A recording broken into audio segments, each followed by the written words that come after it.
Cool. Thank you so much. And I hope that you can see the full screen mode. A thumbs up if that's correct. I guess, yes. Okay, so thank you first of all for the invitation. My name is Eleni Tsiropoulou. As Liz said, I'm an associate professor in the School of Electrical, Computer and Energy Engineering.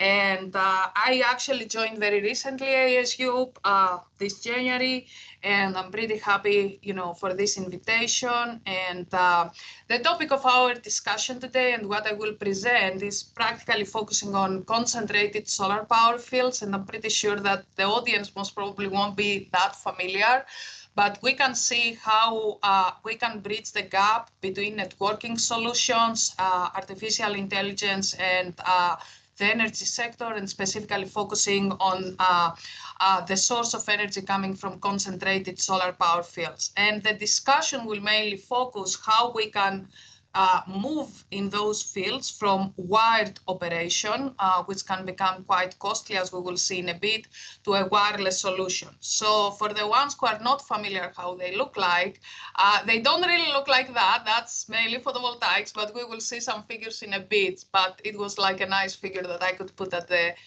beginning of the presentation. So first of all, a little bit about myself, because this is a students' organization. So how I ended up at ASU. So obviously, you can tell from my accent, I come from Greece. And when I was young, I guess I was trying to see what I'm gonna become in life. And I tried different things like running, dancing, or, trying being a farmer, obviously not very successful at that young age. So at the age of the 17th, I gave the national exam back in Greece, and I entered the School of Electrical and Computer Engineering, which, let's say, it's the most prestigious both school and university, technical university in Greece, engineering university. And then things just happened. And moving from Europe to the States, my first stop was at the University of Texas at Dallas, where I was a postdoc, mainly working on game theory. And this field is quite connected to the stochastic control. So then after spending 5 months at Dallas, I moved to Maryland, University of Maryland, where my research mainly focused on stochastic control and optimization.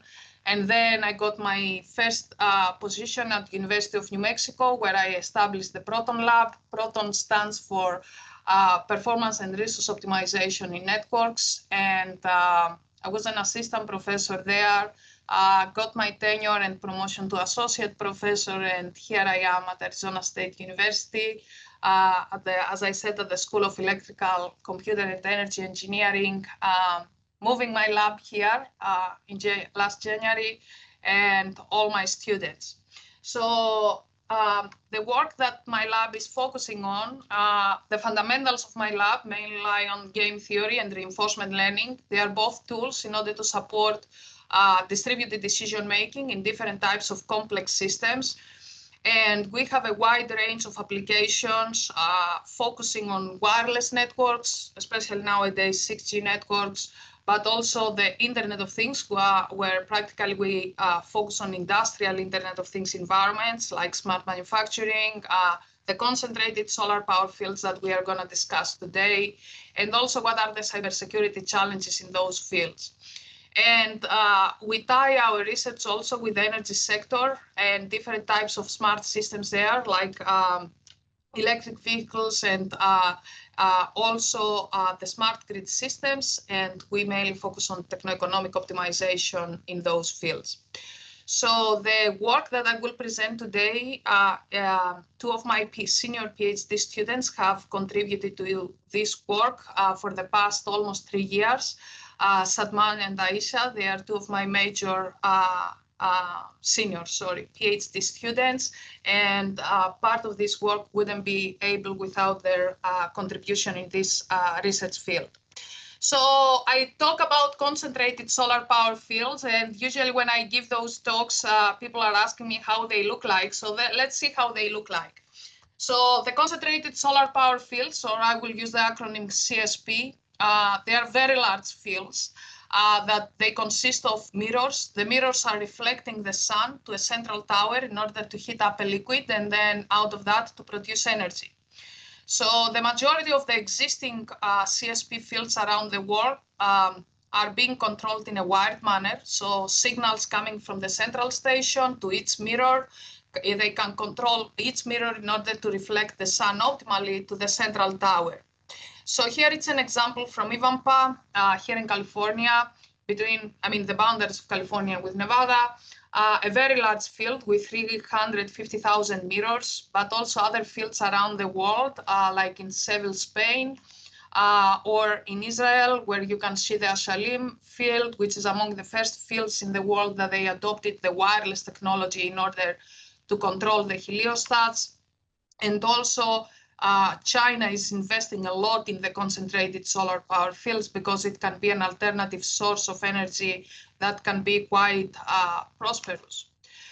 So now, what are the challenges that those fields have and why they are of interest of study and performing in research in this field? So the existing concentrated solar power fields mainly adopt rigid architectures. So practically they are very hardware dependent, especially when we discuss about wired CSP fields. And they face different operational challenges, mainly because we need to manage a very large set of mirrors in order to reflect optimally the sun. So all those operational struggles, they obviously result in high cost and maintenance of those fields, especially when we have to install wires all over those fields, which are of radius of kilometers. So, and imagine that the wires, they should go to each and every, at each and every heliostat in the field in order to be controlled. So we face several scalability issues in those fields. So how we can make those fields scalable, how we can make those fields more robust, how we can optimize the energy harvesting. And in order to optimize the energy harvesting, we need to be able to optimally control the reflection of the mirrors, the reflection of the suns on the mirrors to the central tower. So, and also you need to think that when I have a field that is implemented with wired communication technology, there is a high maintenance cost stemming also from, maintaining all those wires in the field. It can become quite costly because those wires are buried within the field.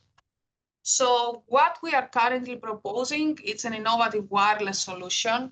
And let's understand, first of all, why the wireless solution can be a good fit for those types of fields. So first of all, we need to understand that the CSP technology is a technology that will be much needed sooner or later. I'm pretty sure that the audience is familiar with the adoption of photovoltaics in our society nowadays. Most probably several of you have at your homes photovoltaics at the roof in order to harvest energy. So that can be an alternative source of energy, and that's what is the CSP. It's an alternative source of energy that obviously, in order to be embraced by the market, the cost of implementing this technology needs to be lower. So now those fields are mainly implemented in desert areas, and I will say in areas where practically the sun is quite strong in order to be able to harvest energy out of the reflection of the sun on the mirrors. So practically we have other challenges like how we store the energy, how we transfer the energy, but those I would let them out of this presentation as we mainly focus on the optimization of the operation of the field itself. So given that we understand that this source of energy can be really useful in our society, then we see, okay, how we can reduce the cost of implementing this technology in order to be able to be adopted by the industry. So one major cost of this technology is the field itself. So that means that the operation of the field, the cost that is related to the operation of the field needs to be lowered. So here comes the wireless solution, and this wireless solution practically it can substitute the wired solution that is what currently is adopted in those fields and lower dramatically the cost, as we will see in some numbers here. So let's see some indicative numbers. So if we consider only the installation cost that is related to one of the heliostats in the field, if we consider the wired technology, this cost can go up to $400 just for one heliostat. Now, if we substitute this technology with a wireless technology, where practically you just need a wireless RF module, you need a small photovoltaic attached to the wireless module in order to power it up, and a small battery in order to make sure that the wireless module will not run out of battery, but the photovoltaic will charge the battery continuously during the day when the sun is out there. The cost of a wireless module, including all those components, is approximately $100 per heliostat. So that practically means that we can reduce almost by 75% the cost of implementation of the field just by substituting the communication technology that is used. Also, we need to consider additional costs that are related to the maintenance of the field. So the cables are very vulnerable to wear off and are exposed to environmental damage. While on the other hand, we have reduced physical infrastructure where we discuss about the wireless technology, where you just have this wireless module that can be robust, staying out at the weather conditions. Also, it can be scalable because we don't need in the wireless solution to have all those cables running into those large fields. And also how reliable they should be. It's a matter of study because obviously the wireless technology, it's more susceptible to failures. So that means that we need to design a robust system.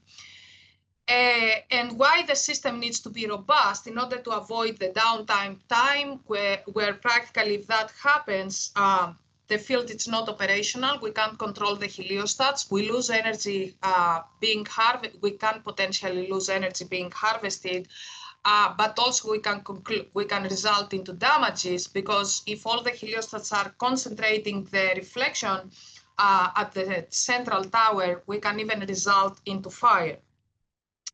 So how we design a robust solution. So our proposal is that we can introduce network function virtualization and software-defined networking solutions in order to support this wireless implementation.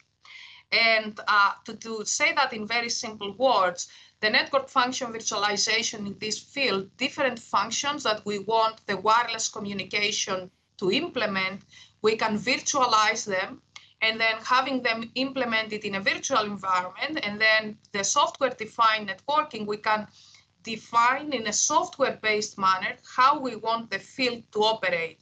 So that means like in what frequencies we want the field to transmit, when to transmit, how often to transmit, how to transmit, how to route the information. All those functionalities, they can be virtualized in a software-defined networking domain and implement in a software-based manner those functions on the field. So the virtualization potential can practically decrease the cost because now we can control the field in a software-based manner by exploiting programmable systems. So our wireless nodes, they can be programmable in a real-time manner to obey on specific functions that we want to implement in the field. And that gives us an architectural innovation because practically we can control the field in a real-time manner by just running software on top of the hardware that is deployed in the field, and the hardware is just those wireless modules that we discussed earlier. So if something happens in the field, let's say we have a cloudy day, or let's say some of the wireless nodes fail to communicate, our system can dynamically adapt to those different situations that can come up in the wireless communication environment. So our ultimate goal is to decrease the cost of operation and deployment and operation actually in the field, be able to provide functions in the field in a software-based manner that can self-optimize the communication and conclude to a network that is resilient to different types of disruptions that can happen in the field, and also support the scalability of the field. Because as I discussed earlier, those fields can scale up to hundreds of thousands of heliostats, which practically with a wired solution that wouldn't be possible, or even if it was possible, it would be very costly. So let's see what is the innovation that we are introducing here. And I see several questions on the chat, but most probably I will, after I introduce the technology and before we show some results, I will jump in and answer those questions. So let's see what is this technology, how our proposed technology looks like. So we want to support the wireless controlling of the field. I think that's clear so far. What does that mean? How we control wirelessly the field? So we want to make sure that we can have a dynamic spectrum management of how the spectrum is allocated among the transmissions of the nodes in the field. Perform the routing of the information within this large field with thousands of connected wireless nodes in a way that the routing considers the interference in the environment, which can stem from radio frequency interference, but also electromagnetic interference, because you have all those mirrors and the signals are reflecting. So we want to perform a dynamic routing that is accounting for the interference and what are the levels of the signal to interference plus noise ratio. And also the main innovation that we are introducing in this technology is the concept of the integrated access and backhaul. So the concept of the integrated access and backhaul, what it means is that we organize the network in clusters. Each cluster of heliostats has an access network where the cluster nodes communicate with the cluster head. So this is our access network, and then the cluster heads communicate in a multi-hop wireless manner among each other to reach out to the central station where the control of the whole field is being performed. So the concept of the integrated access and backhaul is that we can dynamically allocate the bandwidth between the access network and all this backhaul communication that I just described.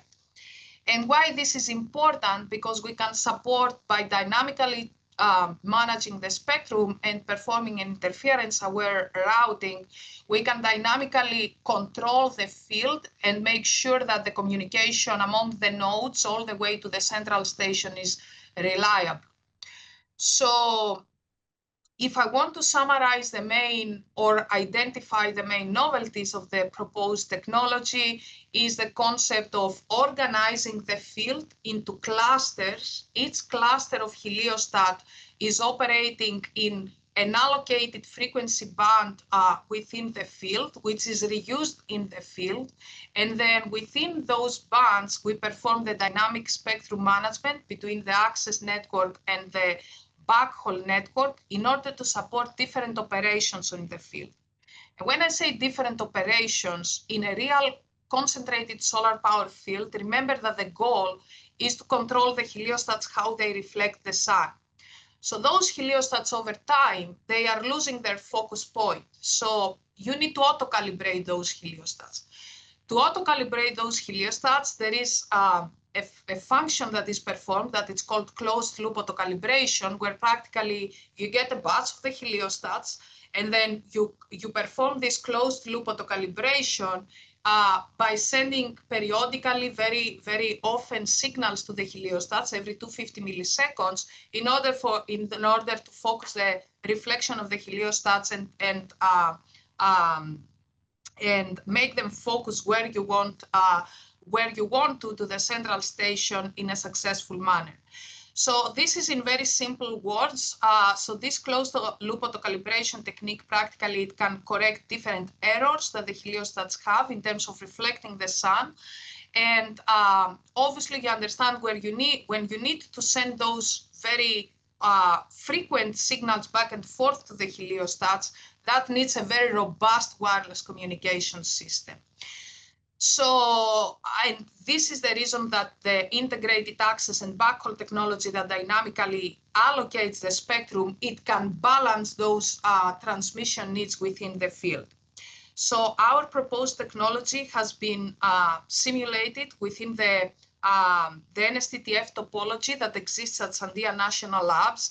And also we have simulated that in a commercial concentrated solar power field with some tens of thousands of heliostats. And also currently, as I will present later, this technology, we bring it down to the hardware level where we are introducing an initial prototype that we want to make publicly available to the community. So maybe here I will pause and get the questions from the chat. Okay, not to the best of my knowledge in the Arctic, but that's a good thought. In order to implement a CSP field, that you need to have a specific I mean, the area that you are implementing it, it needs to have some specific characteristics when it comes to the sun. And when I say specific characteristics, I refer to the direct normal irradiance. So it needs to be above a threshold. And for example, I can tell you that in the United States, this zone of New Mexico, Arizona, California, this south zone is a very appropriate, let's say, area to implement CSP fields in the States. How would the field affect local wildlife? Okay, that's a very interesting question where several studies have been out there. It's not really my expertise, but I know that there are several studies out there that they also allow, plants to grow below the heliostat. So it's not that the area where the CSP fields are implemented that it's a, let's say, completely desert area. So there are actions that they take in order to have some, plants growing below the heliostat. So it's not like a dead field, let's say. Now, there are cases that have been reported that, it can have some effects like to birds flying, but it's not like a common, let's say, event that is being observed out there. Always in every industrial field, there can be accidents, but I wouldn't say that it's a common pattern. Oh yeah, there is a statement about for birds. There have been some reports, but not something that concerning. Let's put it this way.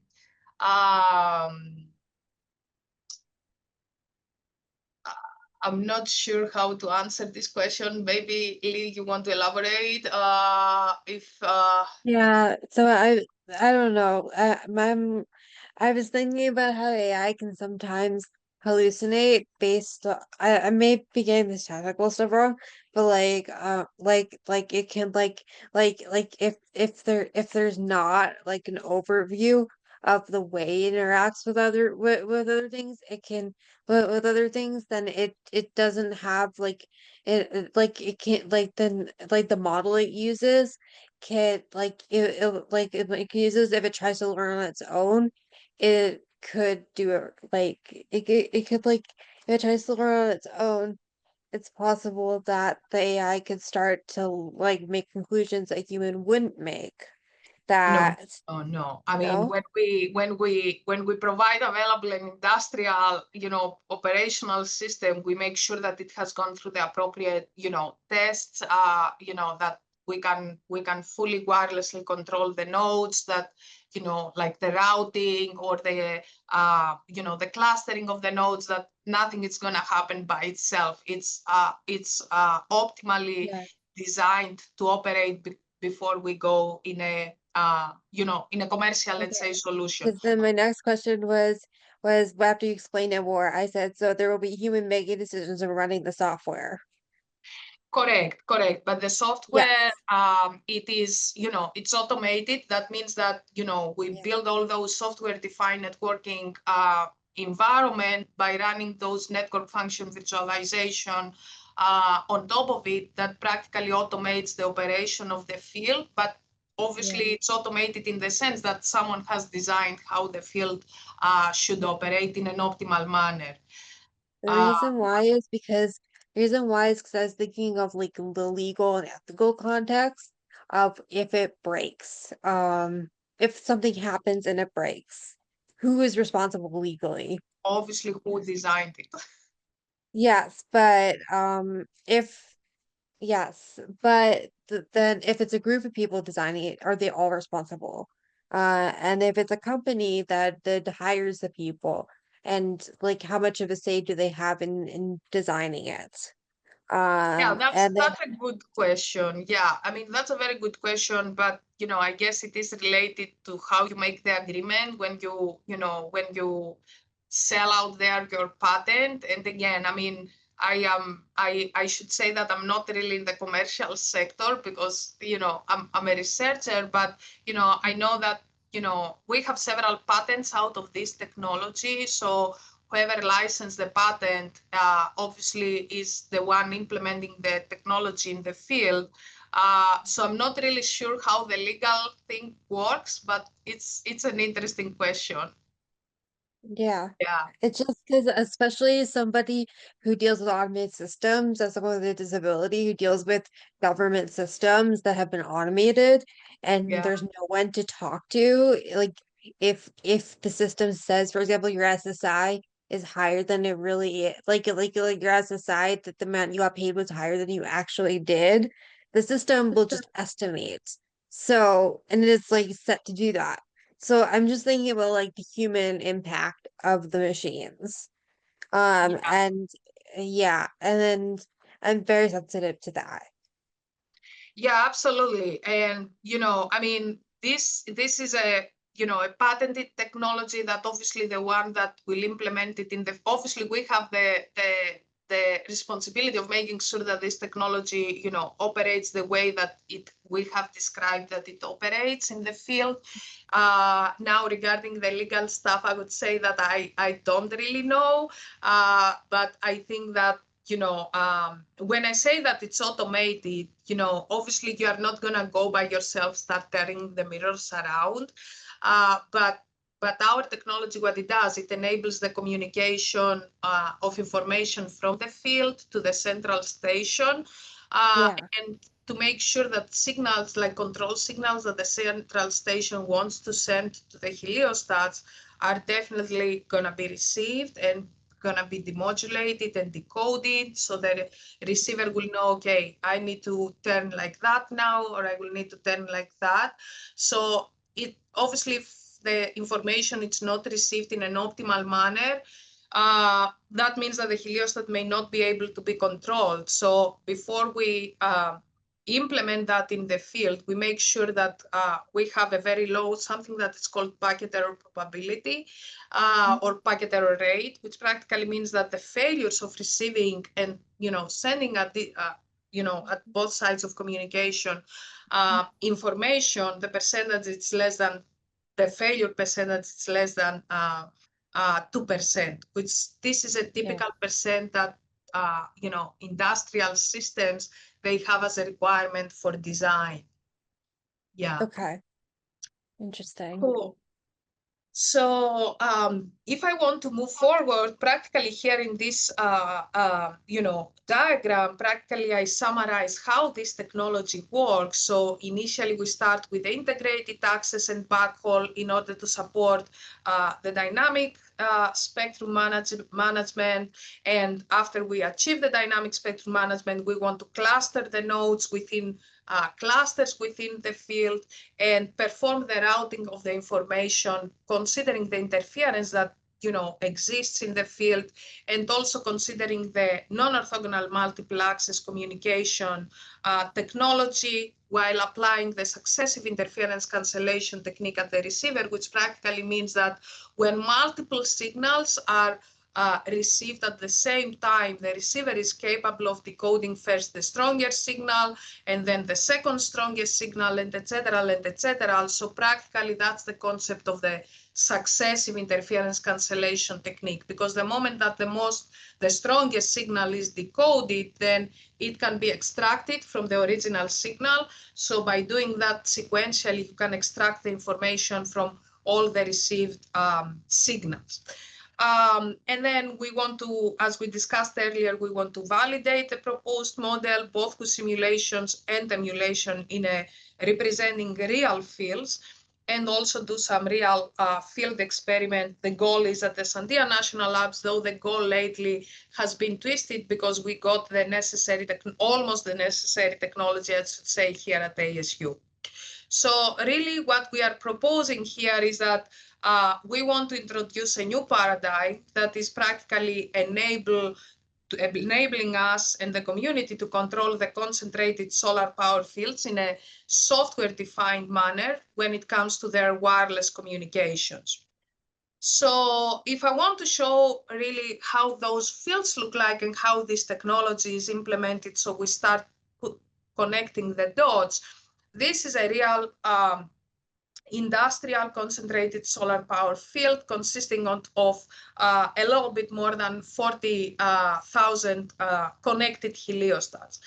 And so the main idea here, if you see the colors, each color represents practically a central frequency that is used in each area of the field, where in this area of the field, a number of heliostats reside.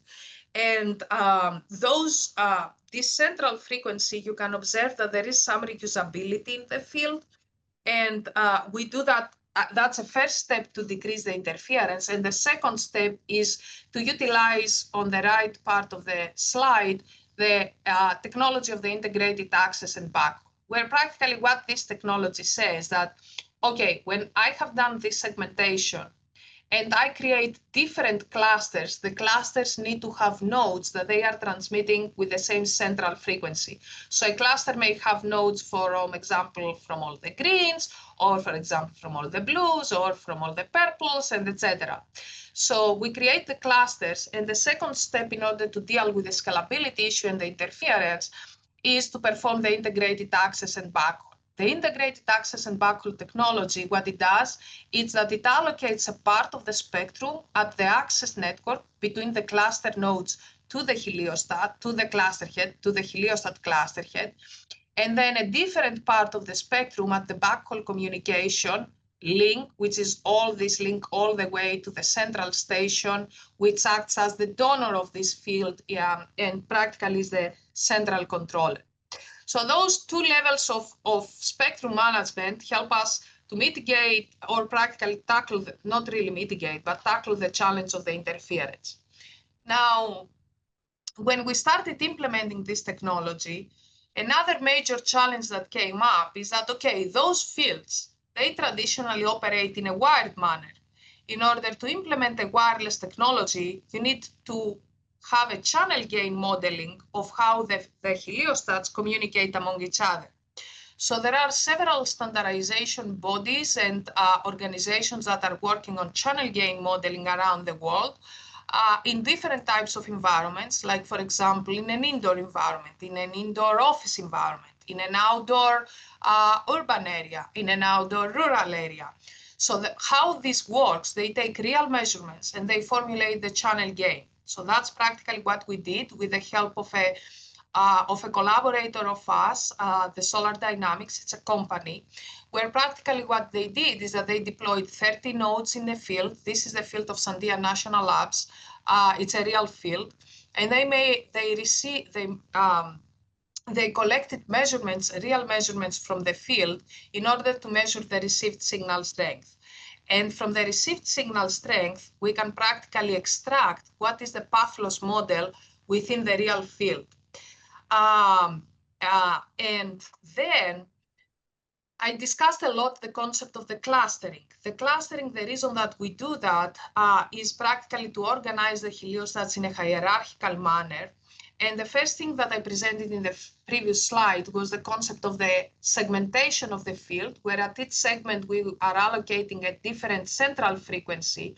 And then we create clusters by grouping together heliostats from segments that they operate exactly in the same frequency band.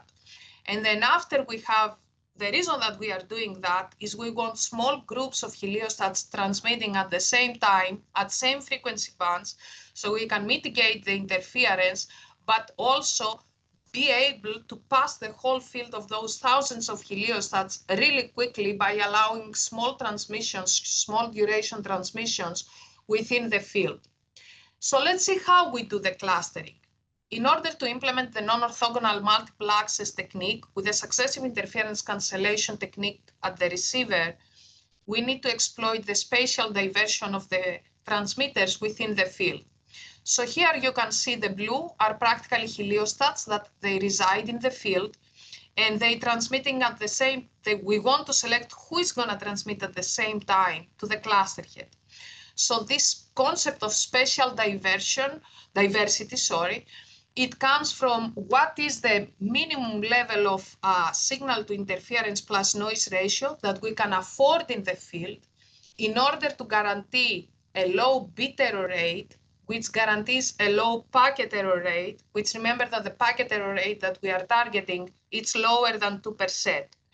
So the main idea is that, okay, we have identified who are the cluster heads, and the cluster heads are identified by the concept of closeness centrality, which practically exploits the spatial diversity and the channel gain conditions. It creates a score, and it creates a sorted list of who can become the cluster head in the field. So we pick the cluster head from that list, and obviously we have backup cluster heads in case that we have a failure of a node. And then we start adding nodes to the cluster head, respecting those SINR constraints in order to guarantee a low packet error rate, lower than 2%. So we keep adding, and the moment that we add every new heliostat into the cluster, we make sure that this addition will not deteriorate the signal to interference plus noise ratio that the previous heliostats that are already in the cluster experience. And as we finish with the first node, we keep going to the other nodes. And you see here a notation that I say closed loop auto-calibration, which is this very strict latency requirement operation in the field that I described earlier. And the non-closed loop auto-calibration are practically nodes that they perform regular communication with the central station without the need of calibrating them. So after we finish the clustering for the most critical nodes that they perform closed loop auto-calibration, so we want to make sure that they are not going to lose communication, but also they will obey the strict latency requirements. We move to the non-closed loop auto-calibration, following the same concept, adding nodes and making sure that we check at the same time that we don't deteriorate the communication of our critical nodes that are performing closed loop auto-calibration. And we do that iteratively for more and more clusters. Now, what happens is that obviously this clustering, it cannot be performed in a real-time manner because it's quite computationally heavy. So we perform that at the beginning of the day when the nodes during, let's say, the night, they are in the stow position, like flat. And then we just check if the SINR is being violated for any reason during the transmissions. And I say for any reasons, but mainly one of the main reasons is the channel gain conditions, which can change in a real-time manner due to the movement of the heliostats in order to follow the sun. Remember that the wireless node is placed at the top of the heliostat. So in that case, when we observe an SINR violation, which practically means that the packet error rate will be really low, then in that case, we isolate this node and we let it transmit as a standalone node at the end of the day. And I focus on the non-closed loop auto-calibration nodes because for the closed loop auto-calibration nodes, we have very strict requirements. So we want to make sure that for them, there is no way that the SINR will be violated. And then after we have identified the cluster heads, we perform the routing. The routing is performed considering the least cost path and at the same time considering that the successive interference cancellation technique at the receiver will be respected, which practically what it means that we need to guarantee this spatial diversity within the field of the nodes that they are transmitting within each route. And then let's see some performance evaluation because I want to let some time also for more questions. We designed this field. Let's see, we need to test it. Okay, does it work? Do we guarantee a small packet error rate within the field, which means that the wireless communication is successful? Do we achieve the latency requirements that we have? Those, for example, 250 milliseconds that I discussed earlier, that they come from the engineers of the real field operators within the concentrated solar power systems. And also, what is the response time of the field to be auto-calibrated through wireless communications? So here I present first some simulation results where practically what we check here to interpret a little bit the graphs. You see, we have done a testing for a 2 years duration. And we present what is the minimum signal to interference plus noise ratio for the closed loop auto-calibration and the non-closed loop auto-calibration, when we have direct communication of each node all the way to the central station versus the proposed technology that we implement the routing.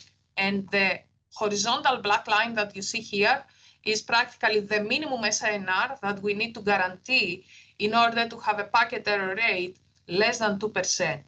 So we can see that when we adopt the proposed technology that implements the integrated access and backhaul technology on top of the interference-aware routing and implementing the non-orthogonal multiple access technique and the successive interference cancellation technique, we achieve the minimum SINR goals, which means that the packet error rate is less than 2%, as compared to the direct communication, which practically fails. And I saw a Laura question in the chat. This is not really LoRa, the direct communication. It's practically using the proposed technology with the bandwidth that we have used, but without the routing.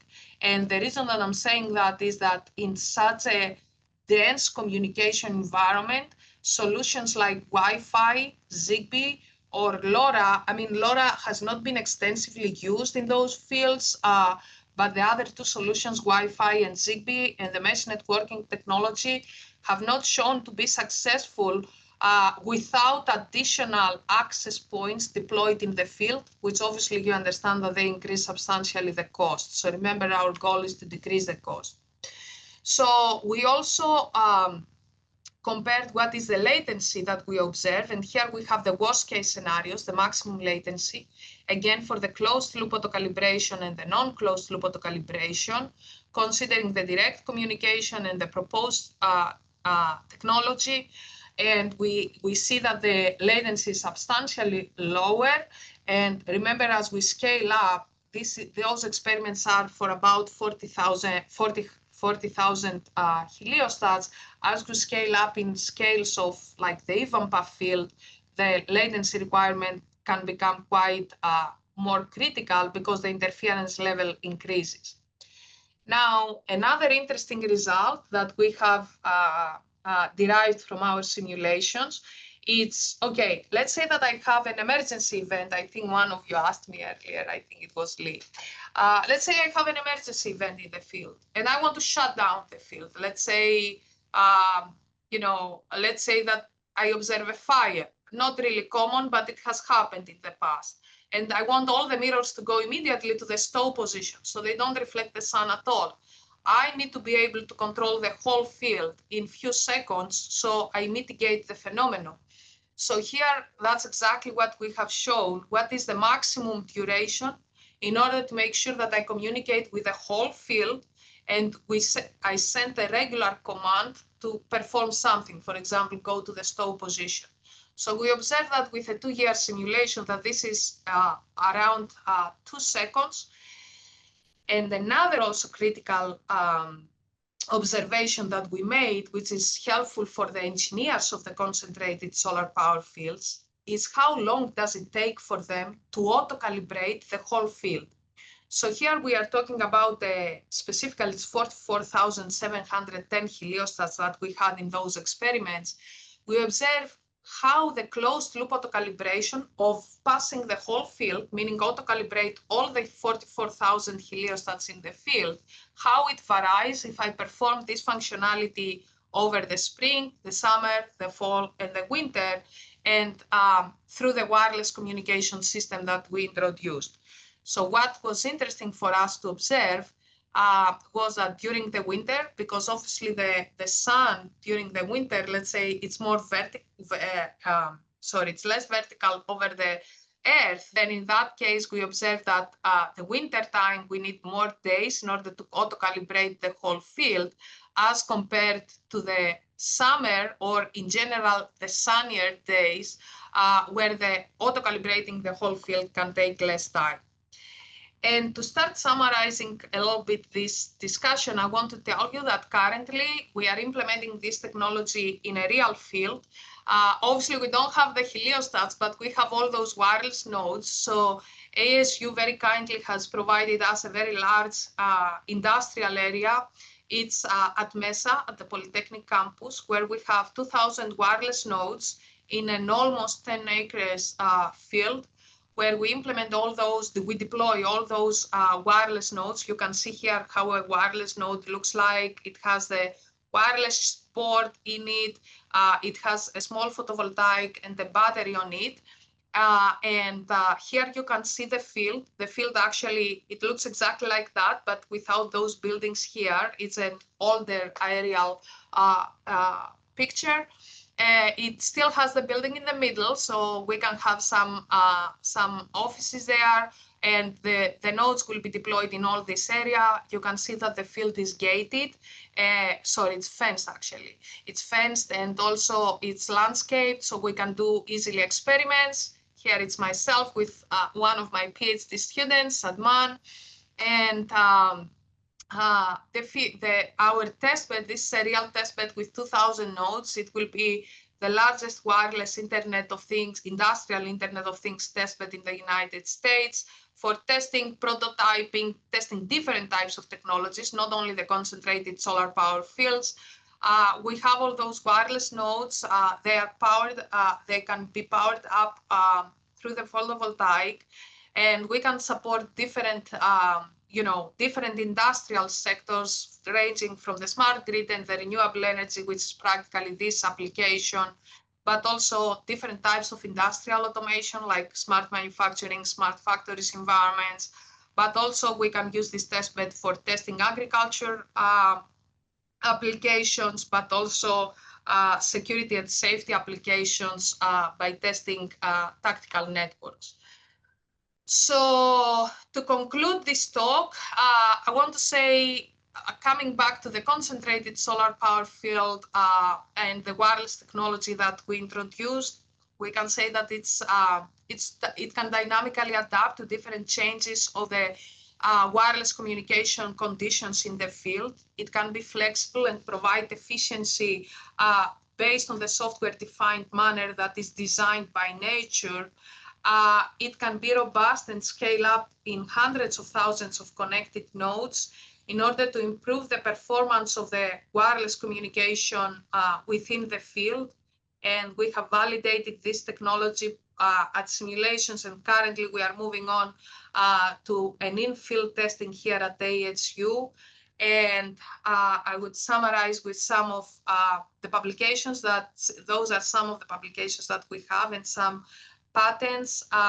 There are several other patents that are coming currently out, and several more recent publications. And with that, I want to thank you. Here are my two heroes that have helped with this technology, and I will open it up for more questions.